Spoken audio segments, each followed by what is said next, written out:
Las señales del mercado, los personajes claves del mundo empresarial y todo lo que quieres saber en el ámbito de los negocios con José Tomás Santamaría, director del Diario Financiero, en la 100.1, esto es DF en Infinita. Una presentación de Colmena está contigo. Juntos cuidamos tu salud. En ISAPRE Colmena, cuidar tu tiempo es importante, por eso cuentas con reembolsos rápidos, fáciles y online. Colmena está contigo, juntos cuidamos tu salud. Colmena presentando DF en Infinito, hoy día con el honor de tener al director del DF y DF más, José Tomás Santamaría, en este estudio, una última vez antes de sus merecidas vacaciones. ¿Cómo estás, José Tomás? Última vez. Viernes. Muy bien, ¿y ustedes, Rodrigo, Matías? ¿Cómo están? Un gusto, José Tomás. Nosotros trabajamos con José Tomás ¿hace cuánto tiempo? Harto rato.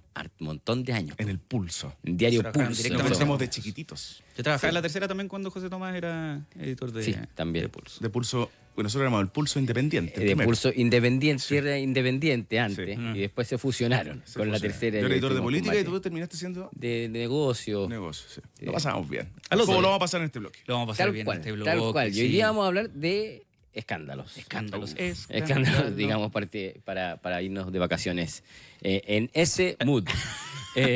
Bueno, esta semana pasaron varias cosas y este mes pasaron varias cosas con respecto al caso Audios. ¿Lo recordarán ustedes, el caso Sí. Audios? ¿Cómo Igual olvidarlo? como que se olvidó un poquito que es el origen de todo. Sí, digamos. dedicamos harto tiempo, bueno, es un caso que ya lleva más de 3 años y que dedicamos mucho tiempo, mucha tinta, muchas horas de radio a conversar sobre este verdadero escándalo que se desató en su minuto y que esta semana ha vivido, o este mes ha vivido varias escenas clave. La Fiscalía Metropolitana Oriente, el fiscal Felipe Sepúlveda, Lorena Parra, Juan Pablo Araya, decidieron cerrar la investigación. ¿Ya? Cerrar la investigación respecto del caso Audios durante más o menos a mediados de enero. Y esta semana, el día miércoles creo que fue, se presentó la acusación en contra de las 10 personas respecto a las cuales la Fiscalía dice, a estas son las personas a las que quiero llevar a juicio. Exacto. Ya en torno a este caso, y se conocen además las penas que se quieren pedir para cada uno. Por ejemplo, esta semana se conoció que respecto de Daniel Sauer, uno de los protagonistas del audio, se piden 20 años de cárcel. Con respecto a Leonardo Villalobos, se piden 18 años de cárcel. Respecto de Luis Hermosilla, 14 años de cárcel. Y así suma y sigue. Álvaro Jalaf se piden otros 13 años de cárcel. No Y suma salvó y sigue. nadie, ¿eh? Suma y sigue. Son más o menos 10 personas Sí. a las cuales se les está pidiendo estos años de cárcel y llevarlos a juicio. Ahora la Fiscalía va a tener que probar cada uno de los delitos que dice con respecto a cada una de estas personas. Este es un caso que no es fácil para nada y la Fiscalía lo sabe. Y por lo tanto viene un desafío grande. ¿Significa esto que el juicio va a partir ahora pronto? No. Ah, ya.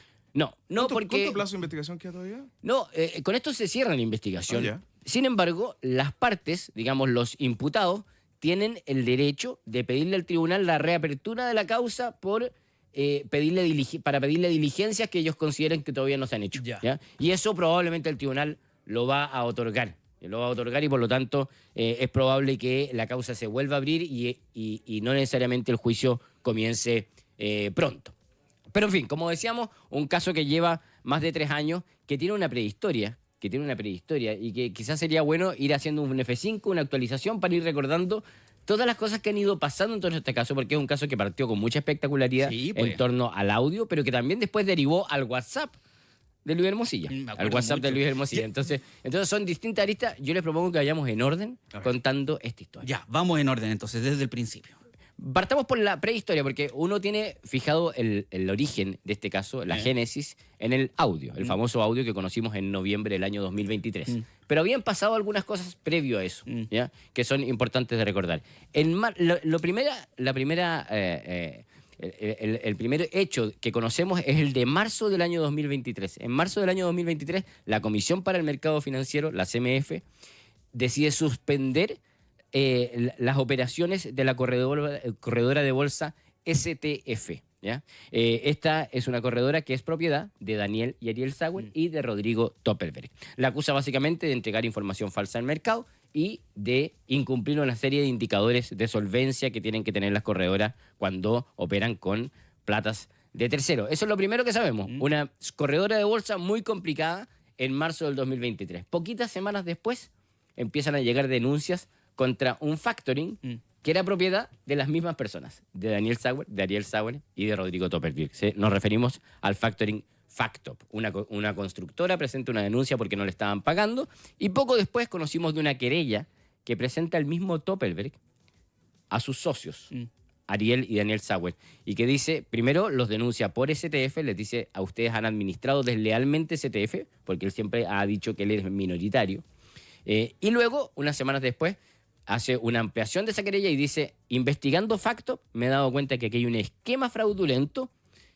a través de facturas ideológicamente falsas que se emitían a sociedades relacionadas y que con eso se armaba una estructura de financiamiento que beneficiaba principalmente a Álvaro y Antonio Jalaf, en ese momento dueños o accionistas de Grupo Patio, que enfrentaban una dura situación financiera de mucho endeudamiento. Esa es la prehistoria que conocía la Fiscalía previo a noviembre del 2023, cuando se desata el escándalo. Probablemente ustedes se acuerdan cuando CIPER publica un artículo extenso en donde además publica el audio de una reunión de más de una hora entre Luis Hermosilla, Daniel Sauer y Leonardo Villalobos, en donde los abogados Luis Hermosilla y Leonardo Villalobos asesoran a Daniel Sauer respecto de la estrategia que debieran seguir en estos casos que hablábamos recién, en STF y Factop. Y en esa reunión, que en realidad la conocimos en noviembre, pero había ocurrido en junio,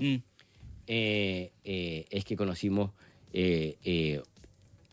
sin pudor, porque esas son las características de esa conversación, una conversación en donde con un total desfachatez se habla de Coimas delitos, coimas, pagos, deudas que se mantiene con funcionarios del Servicio de Impuesto Interno y la CMF. Ustedes recordarán, me imagino, cuando escuchamos ese audio que uno lo escuchó. Las polacas, la ucraniana, que a Leonardo Villalobos la habían asaltado antes de entrar a la reunión. Justo antes, claro. Sí, justo antes, y se quejaba de no puede ser a dónde está yendo ese país. Y luego procedían a comentar un montón de cuestiones que eran delito, que era increíble. Esa parte era notable. Esa parte era notable, recordemos. Ella llega a la oficina de Luis Hermosilla muy indignada porque la habían asaltado. La habían asaltado y decían, no, es que este país ya no aguanta más. Y después proceden, insisto, a nombrar que habían cometido presuntamente una cantidad de delitos interminables. Entonces, y reconociéndolo abiertamente. Sí, abiertamente. O sea, todos estos delitos, dicen ellos, mientras van comentando el audio. Ahora,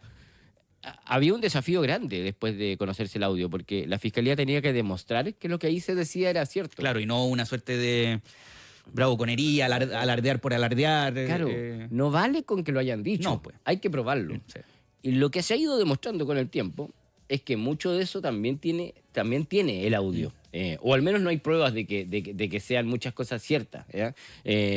Mucho de lo que se dice ahí. Claro, entonces hay distintas tesis. O sea, se inició un sumario en el Servicio de Impuestos Internos y si bien hay una persona que terminó saliendo por soborno o por cohecho, no se encontró lo que se dice en el audio. En el audio dicen que pasaron 140 millones de pesos y con eso lograron una condonación de 3.000 millones de pesos. No, y que supuestamente la cuestión era generalizada y en el fondo fueron casos bien específicos que se encontraron. En la CMF decían que le debían 15 millones de pesos a un funcionario que les entregaba información. Nada de eso se logró probar. Ninguna de esas afirmaciones se lograron probar ni en los sumarios internos del Servicio de Impuestos Internos, ni de la CMF, ni en la investigación de la Fiscalía. ¿Por qué lo hicieron? ¿Querían sacarle plata a Daniel Sauer, Leonardo Villalobos y Luis Hermosilla? ¿O estaban hablando, digamos, de más?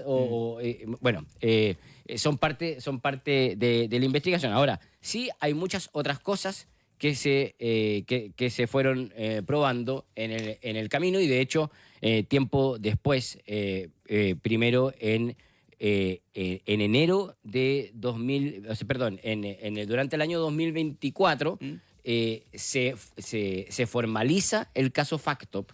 Se formaliza el caso Factop que tenía en donde se inicia ya la investigación formal respecto de los Sauer, respecto de Topelberg, respecto de la forma en cómo funcionaba Factop y el financiamiento que Factop hacía ilegalmente a distintas personas y también la estafa que implicaba para los inversionistas que estaban en Factop. Eso fue uno de los carriles. Y por el otro carril se siguió la investigación por el caso Audios, que también se formalizó unos meses después como causa separada, ¿ya? Y en el caso Audios se formalizó, bueno, a Luis Hermosilla, a Leonarda Villalobos y también a estos dos funcionarios, un funcionario de la Tesorería General de la República y un funcionario del Servicio de Impuestos Internos. Son dos funcionarios de nivel medio, ¿ya? O sea, no estamos hablando de altos funcionarios que hayan podido conseguir grandes condonaciones o eliminación de deuda. Son más bien dos personas a las cuales se le pagaron cifras de dinero del orden de 1 millón de pesos, por ahí, digamos, y que básicamente se les pedía entregar información, ¿ya? O sea, que les entregaran información sobre los contribuyentes. Luego esas dos causas se unen en el mes de enero, ahí vivimos el año enero 2025, hace justo un año, la mega formalización, Sí, pues. porque ahí se formalizó como a 16 personas. Ahí entra la arista Parque Capital, entra la arista La Raín Vial, que ese es como para otro programa de radio, digamos. Cuando vuelvas en marzo vamos a actualizar la lista. Pero básicamente a La Raín Vial se le acusaba por su rol en la formación de un fondo de inversiones con el que tenía las deudas de Antonio Jalaf, ¿ya?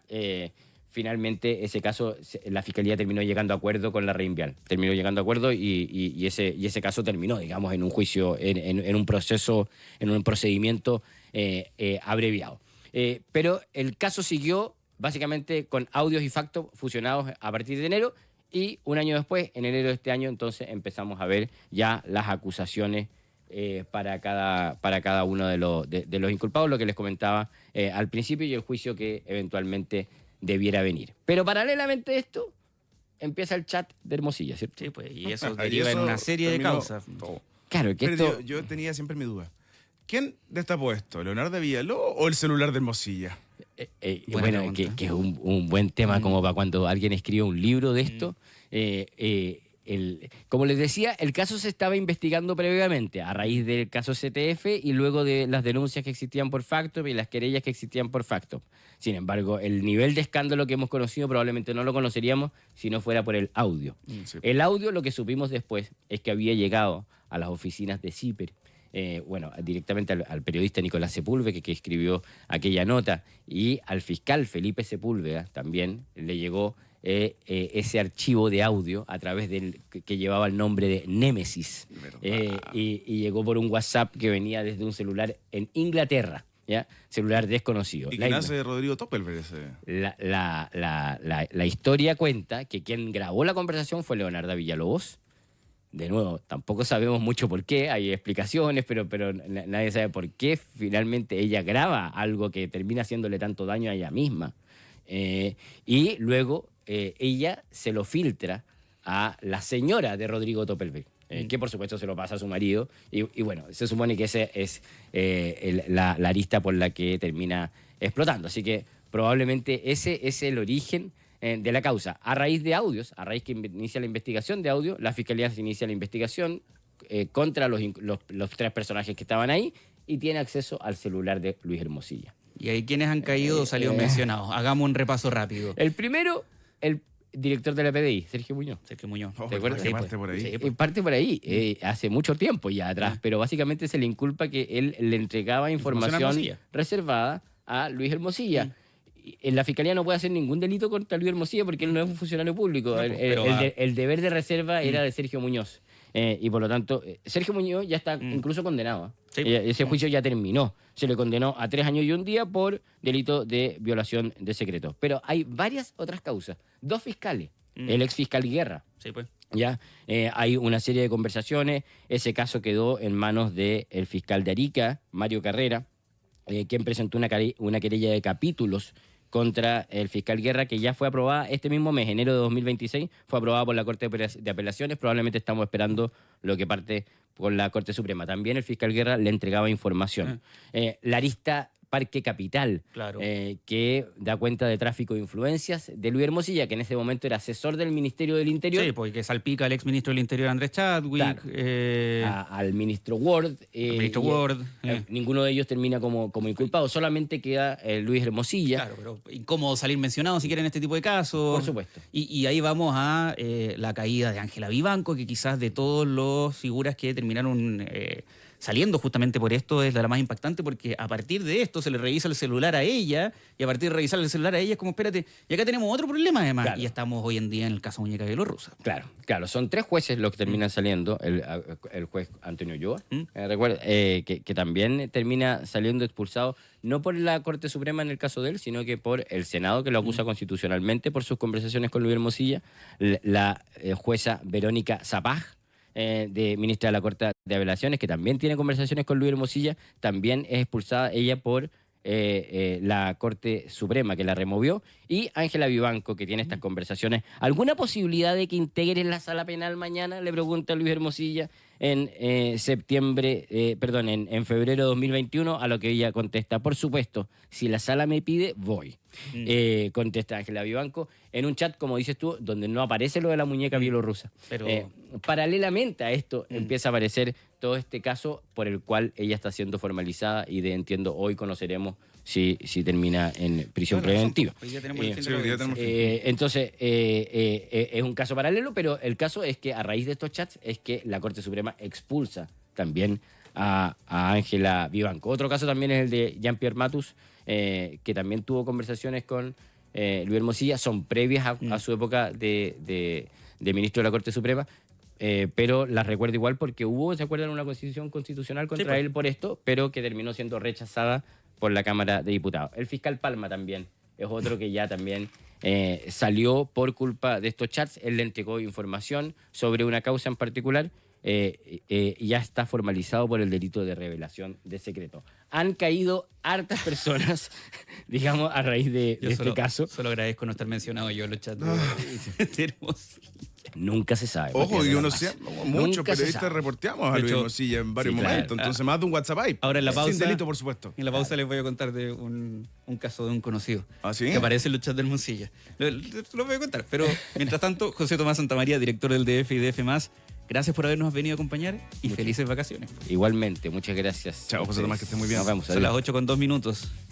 Esto fue DF en Infinita con José Tomás Santamaría, director del Diario Financiero. Un espacio para conversar e informarse por la 100.1. Una presentación de Colmena está contigo. Juntos cuidamos tu salud.